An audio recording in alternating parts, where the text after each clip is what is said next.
Hello বন্ধুরা, দেখো আমি আজ এখানে রেডি হয়ে গেছিলাম উল্টো রথে বেরোবো বলে। সাথে গোপুসোনাকে একটু রেডি করে নিয়েছিলাম, রথ দেখাতে নিয়ে যাব, আজকে রথে বসাবো গোপুসোনাকে। তো দেখো আমার যেহেতু বাড়ির সামনেই মেলা, আমি চলেই এসেছিলাম। একদম সামনেই বাড়ি, তো বেশিক্ষণ লাগে না আমার, 2 মিনিট হাঁটলেই আমার বাড়ির সামনে রথ। তো দেখো আমি চলে এসেছি রথের সামনে। অনেক লোক এখানে আসে জগন্নাথকে দর্শন করতে, দেখতেই পাচ্ছ সবাই প্রণাম করছে, দক্ষিণা দিচ্ছে। তো আমি যতটা হাতে পেলাম গোপুকে সেখানটাই রাখলাম, রেখে করে একটু প্রণাম করে নিচ্ছিলাম। এই যে দেখো আমার গোপুসোনা কোথায় বসেছে দেখতে পাচ্ছ, পেছনে রাধা মাধবও আছে। তো খুব সুন্দর লাগে আমার এই ব্যাপারটা, গোপালকে খুব রথে বসানো। তো যাই হোক, এবার রথে বসানো হয়ে গেছে, একটুখানি মেলাতে ঘোরাবো না তা কখনো হয়। তো ছোট্ট গপু সোনা আমার একটু রথ দেখতে, মেলা ঘুরতে এসছে, তো মেলা ঘুরিয়ে নিয়ে যাই।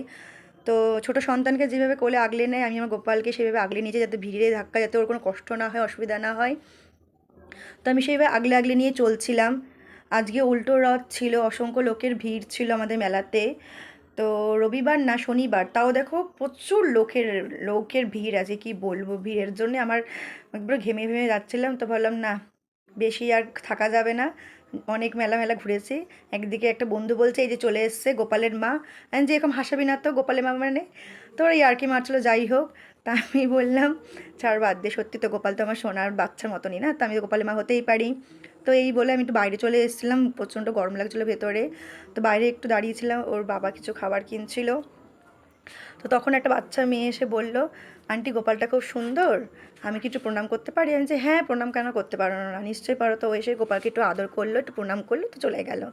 তো দেখো গোপালকে মেলা ঘুরিয়েছি, নিশ্চয়ই কিছু খাবার তো কিনে দেবোই না।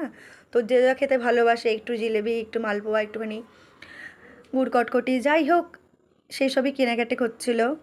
কেনাকাটি করে নিয়ে বুবাই চলে এসেছিলো এখানে। তো দেখো এই যে গোপাল, গোপাল সোনাকে আবার কেউ দক্ষিণাও দিয়েছিল প্রণাম করার সময়, সেটা দিয়ে কালকে আবার আইসক্রিম খাইয়ে দেবো। এই যে আমি ঘরে গোপালকে বসিয়ে দিয়েছি, গোপালের ডিনার দিয়ে দিয়েছি। চলো, গুড নাইট, টাটা।